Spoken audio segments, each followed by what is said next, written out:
Wait, who are we talking about again?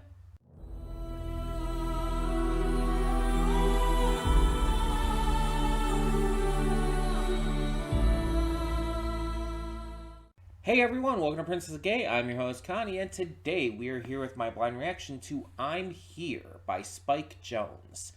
This is our YouTube reaction of the week, even though technically I don't think this initially started as a YouTube reaction, or a YouTube video, but the video is on YouTube and it was requested as a YouTube reaction from Isabella.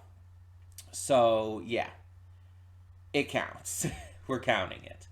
So this is, it is a short film by Spike Jonze, who is an actor, director, producer that I always mistake for Spike Lee. Because you don't hear people who with the first name Spike, even if it is, a stage name and everything, very often. So it's like, whenever I hear the name Spike Jonze, in actuality, the person I'm thinking of is Spike Lee. But I looked things up, and Spike Jonze has directed 4 movies, and I've only seen one of them.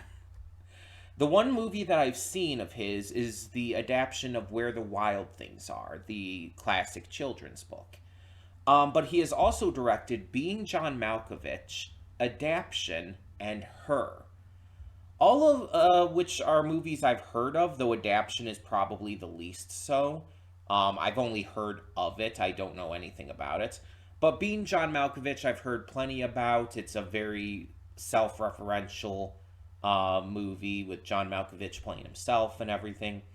And Her, I think, is a movie about, like, AI or something, or, like, loving AI. Something like that. I don't know. I've heard of it.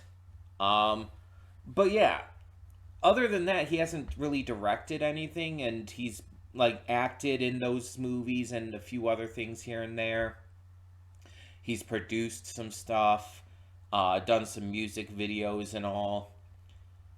And apparently he was also married to Sofia Coppola, so there's that as well. Little fun fact, I guess, for you there. But he's, like, done skateboard videos, music videos, commercials, all kinds of stuff. But yeah, so this is apparently a short film that I don't know if I'm not going to look that back up again at this point. But I don't know if this predates a lot of his other work or not. But this is a movie, a short film, 30 minutes about in length, that I have never heard of. I know nothing about. I don't know any level of context to it at all. But again, when I first got this when I first got this requested by Isabella, I thought it was Spike Jonze. So I'm thinking, like, oh, so this is probably going to be, like, related to racial tensions and stuff. And it's like, nope, wrong person. Though, I mean, I guess technically it still could be related to that. But yeah, it's like, I got the completely wrong person because, again, the names are, I guess, similar. But yeah, so I have no clue what it could be about. Even as recently as, like, this morning, when I was choosing that this was going to be the thing I was going to react to today for the YouTube stuff, I still thought it was Spike Lee at that time. And it's like, I only found it out because I looked it up to just, because I wanted to get, like, a list of examples of stuff to talk about with him. Because I was blanking out on, like, what movies he did. And again, thinking of Spike Lee at this point. So I wanted to get, like, a couple examples. And then I looked up, like, Spike Jonze films, and I saw, like, Where the Wild Things Are and Being John Malkovich. I'm like, wait, do I have the wrong person? And I did. I had the absolutely wrong person. And it's like, oh, okay. So, yeah. I don't know if that's embarrassing or just, a simple mistake. I don't know what you would classify that as. So yeah, I don't know what I'm getting myself into, or what I guess Isabella's getting me into here. But I am interested to see what this is. The title "I'm Here" doesn't really tell me much. Like, that could mean a number of things for a number of different reasons. There could definitely be some social commentary with it. But it's almost kind of impossible to say. It's way too vague. I don't have really much of anything to work off of. Excuse me. But I guess I'm curious. I mean, a 30-minute short film from a director who's, I guess, somewhat well known. It's like, well, again, director, actor, producer. But again, it's like, I don't know what to really expect going into it. Like, in terms of tone, style, etc. I guess we're just going to find out. I guess not really anything else to do but get into this at this point. So, hopefully, I end up really enjoying this. We will see. For now, though, let's get this going. So, when the screen fades to black, pause this redirect and go to the description below. Follow the link to the reaction, and after you watch it, come back here to the redirect and resume play. Because after it fades to black, then fades back in, everything from that point forward will be my afterthoughts and will contain spoilers to the episode, or to the video, the short film. That being said, thank you so much for tuning in, and I will see you at the reaction. And we are back, and we'll begin with spoilers in 3, 2, 1, now. So I wanted to look this up because I was a little confused as to exactly, like, specifications of what was happening and exactly what kind of message this was trying to say. And I couldn't find anything necessarily specific. And I think that's the point, because what I found actually clears a lot up. This short film is based on the book The Giving Tree by Shel Silverstein. If you haven't read The Giving Tree, it's basically about this boy who grows up and through different stages in his life has this relationship with, I guess you could say, a sentient tree. And the tree, at these different points in the boy's life, in order to continue this relationship with him, gives him parts of herself. And they end up manifesting as things like material items and whatnot.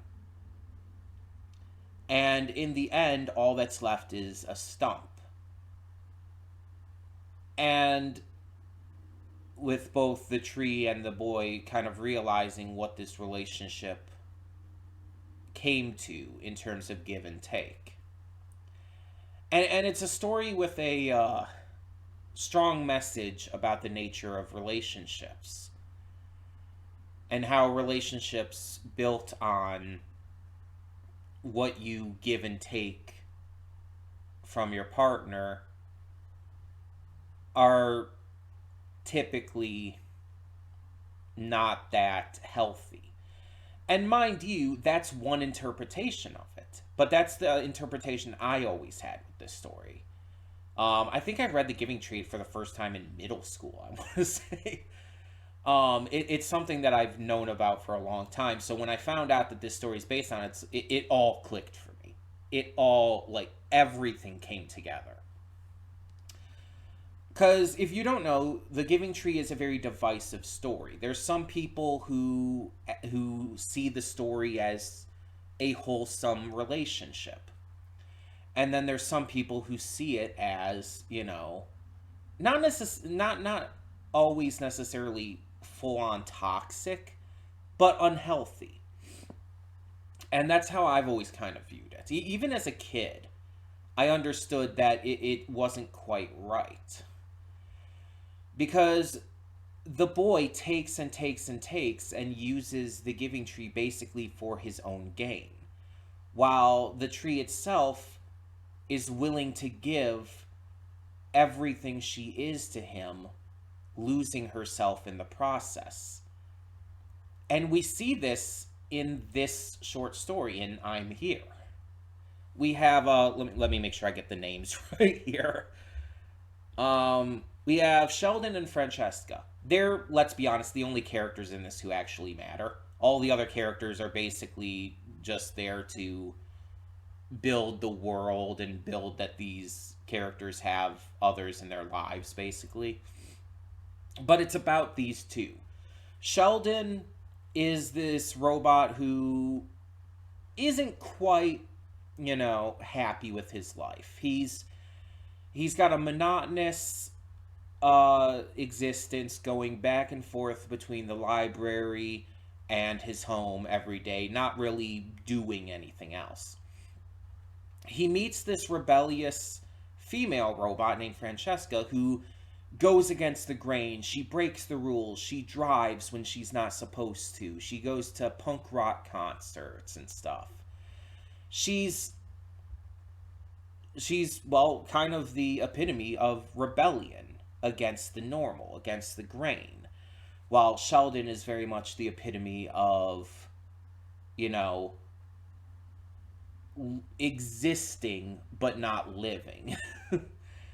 They both kind of showcase two completely different ends of a spectrum of life. And we see how they form a relationship through her finding him cute and charming and him being invested in her rebellious nature. I was questioning at the punk concert how and why she lost her arm, and was, mentioning how at punk concerts and rock concerts in general, rock shows and all that, it tends to have some of the nicest, most compassionate and caring people who go to those. I've been to plenty of rock shows and punk rock shows and stuff, and like when there's like mosh pits and stuff, for example, if someone falls, everyone will go to help them back up. I've seen people in wheelchairs be helped to crowd surf. I'm not even kidding you. And I've seen just so much love and compassion at these shows that it's just the idea of someone hurting her at one of these shows is not entirely comprehensible to me. But I think that you're not really supposed to necessarily assume that someone hurt her. It's more akin that maybe she lost her arm accidentally. Someone bumped into her and somehow it unlatched her arm, and she ended up, because it was a big crowd and everyone was there. And again, a lot of times at real life rock shows, if something like that happened, people do apologize and tend to try to fix things, but there's always exceptions and stuff. But I'm thinking it doesn't really matter, because that's not the point. The point is, in the end, she lost her arm and needed a new one, and Sheldon gave it to her. And then sometime later, she ended up losing her leg. Again, we have no idea how. But Sheldon saw she needed a leg, and despite her initial protests, convinced her to let him give her his. And then down the line, when she ended up in the hospital with core pieces of her body missing, just having been almost completely destroyed, he's willing to give up everything. All that's remaining is his head. And unlike the Giving Tree, unlike the source of inspiration for this story, I think that this one does have a more concise, feeling you're supposed to get from it. The Giving Tree is a lot more divisive. This one, I feel, is more on the leaning towards the edge of, sweet and wholesome and cute. It's about someone who loves his partner so much that he's willing to sacrifice himself and give whatever he can so that she stays okay, that she stays alive in the end.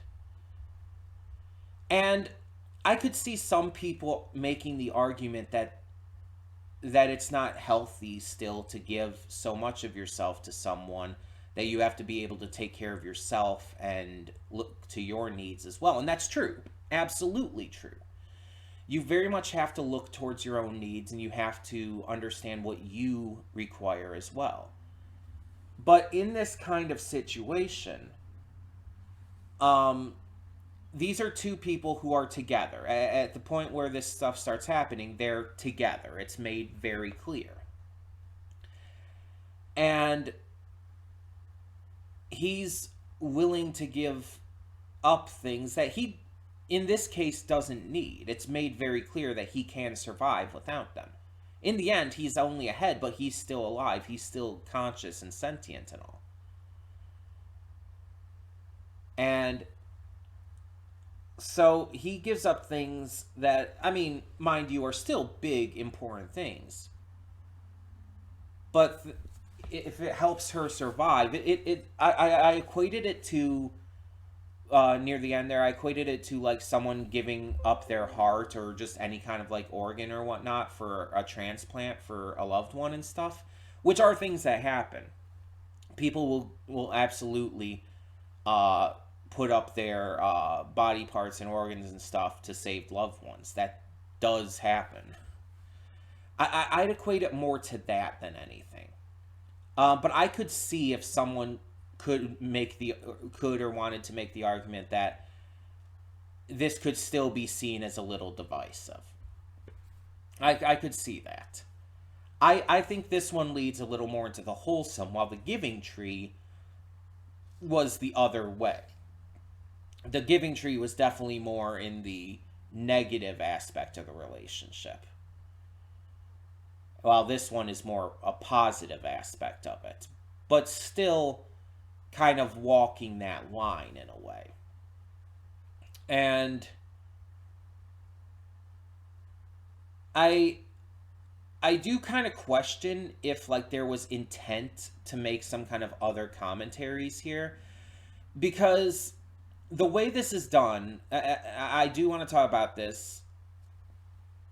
We have robots in a world where robots do just roam around and everything, but while it's clear in the short film that there are people who see them as just people who have no issue with them, it's also made clear, like for example through that woman who was berating her for driving, that there are people who are not exactly the most friendly towards them. And the fact that she randomly loses her leg and then eventually is in the hospital from a lot of her body going missing, I don't think it's a random occurrence. And I don't think you're supposed to view it at that. That would come across as like really weird and not in a good way. There definitely appears to be some level of, I don't know if I'd go as far to say hatred, but distrust maybe. Some level of uncomfortability some people are having with robots just being part of society. And it makes me think that the arm incident at the rock show might have been an actual attack. And when she comes to his apartment, when she comes to Sheldon's apartment missing a leg, probably because she was attacked. And then, of course, the ending part where she's missing a good chunk of her body, especially in the midsection. Yeah, I would say that could only really happen if she was attacked or if she was, like, fucking run over or something. I don't know. But it would have to be something, like, major like that. And I almost kind of feel like in the end it makes more sense to view it. It just feels more logical and it just makes more sense if it's viewed in the aspect of bigotry like this. It kind of adds a different layer to this entire story as well if you view it this way. But again, the thing is, I don't really see how it can be viewed with, satisfyingly, at least, any other way. even if not like an intentional part of the story, even if like Spike Jonze and those who worked on this didn't necessarily intend that to be like a theme or message of the short film, it very much comes across that way. It very much comes across almost like Detroit Become Human. I mentioned this before. For those who may not know, Detroit Become Human is a video game by Quantic Dream. It's a very divisive video game. There are some people who really don't like it and say that it gives really bad allegories for things, real life subjects and themes and everything. But there's also a big fandom for the game as well. A lot of people like myself who think the game is excellent with its commentary and really just is blown away by the quality of the gameplay, the quality of the storytelling, of the characters. It's my favorite game of all time. It is literally my favorite video game of all time. And I've never actually played it. The gameplay is pretty simple. It's a pretty simple story-based video game, so like there's not really too much with that. The big appeal is definitely the story, the characters, the commentary, and all of that. But the point I'm making here is that in that game, it's a world where androids exist, and they're created to basically be servants for humans. And not just servants like household servants and all, but servants in business, sexual servants, and so on and so forth. And the game is about them gaining like full sentience and realizing that it's not fair that they're treated like slaves. And they fight for equality and for, the right to be seen as their own people. And yeah, it's a really emotional, heart-wrenching, beautiful game. Um and it definitely gives me similar vibes in this short, with especially again the way you see Sheldon looking out the window, seeing how the world is and everything. Like there's the one scene. I'm gonna mute this so I don't get any copyright issues. But I want to go back to this scene near the beginning, like before he actually meets Francesca and the others. It's like right at the beginning. So he's on the bus. There's all these people around. There's a couple other robots and everything. He looks out the window and sees the scene of a car accident. There's all these people around the car accident watching on and all, and there's this robot almost completely destroyed on the ground. It seems like it might have been, instead of like two cars hitting each other, someone hit the robot. That's kind of what it's coming across as to me. But you see like Sheldon watching, and you see like the cop and everything like just kind of step over the robot as if they're nothing, as if they're just a mess in the road to step over. You can't say there's no commentary there. I'm sorry. You can't watch a scene like that and say, oh, there's no commentary. No, not at all. Like, come on. Really? Again, whether it was intentional or not, or whether it, like, maybe it was put in just as a little like bonus thing and not meant to be the main focus of the story, but even so, it's there. Whether intentional or unintentional, whether it's meant to be focused on or not, it's still there.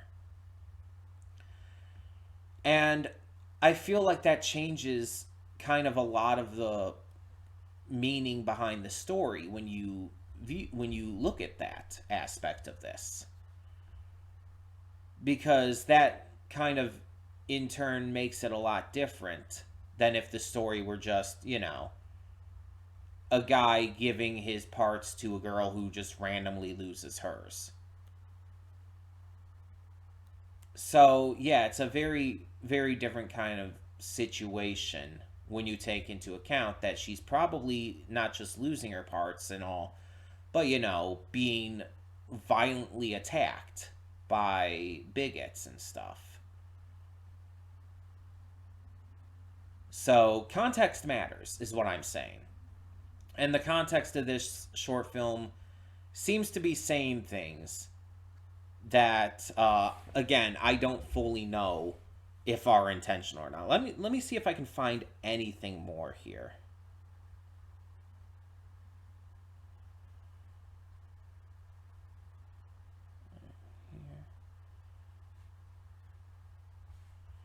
Because I couldn't find really anything in regards to if there is any kind of,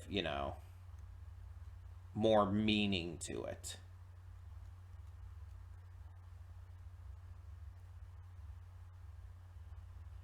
I'm seeing like a bunch of different reviews and stuff, but I'm not like gonna go through like a lot of these like long analysis of them. Oh, here's one though. I'm still on the Google search. One from like Prezi.com says an analysis of I'm Here. I'm not seeing like the full what it's saying, but like the little blurb it shows on Google is saying this film has many different aspects of a connotation in the film. It includes the symbolism of discrimination, and that's, where it cuts off there. So it's like, yeah, I guess I'm definitely not the only person who is seeing the aspects of that in there. But either way, it definitely adds a different layer to it. Um, Overall, it's like with the context of knowing that this is based on the Giving Tree, and with the context of the symbolism that, again, is there, whether intentional or not. I like this. I feel the storytelling is very simple and basic. I mean, it's a short film. It doesn't have to be like a lot of depth and everything. But it does what it needs to, and it kind of gets, again, once you understand the point, it gets the point across. I was just dumb and not entirely getting it while watching. Um, but yeah, it's like you definitely understand it once you understand what it's going for. And yeah, it's good. It's nothing amazing. I wouldn't call it great, but it's good. And like I said, in the end, unlike the actual story, The Giving Tree, I think this is more positive in terms of the relationship than the negativity that is in the actual story this is based on. And again, the commentary, whether intentional or not, definitely adds a different layer to that. Definitely allows me to see it in a more positive light. Because again, whether intentional or not, it's there. Um, but yeah, I would like to hear your thoughts. What did you think on this short film? What do you think about the social commentaries and the connection to the original story? Have you read The Giving Tree by Shel Silverstein? If you haven't, I would definitely suggest it. It's a worthwhile read for sure. I don't think it's too long either. I don't think it's like a novel or anything. It's like a short story basically. But yeah, I would like to hear your thoughts either way. I still can't believe that was Andrew Garfield, by the way. But for now, either way, I'm Connie and I'm signing off. So see y'all next time.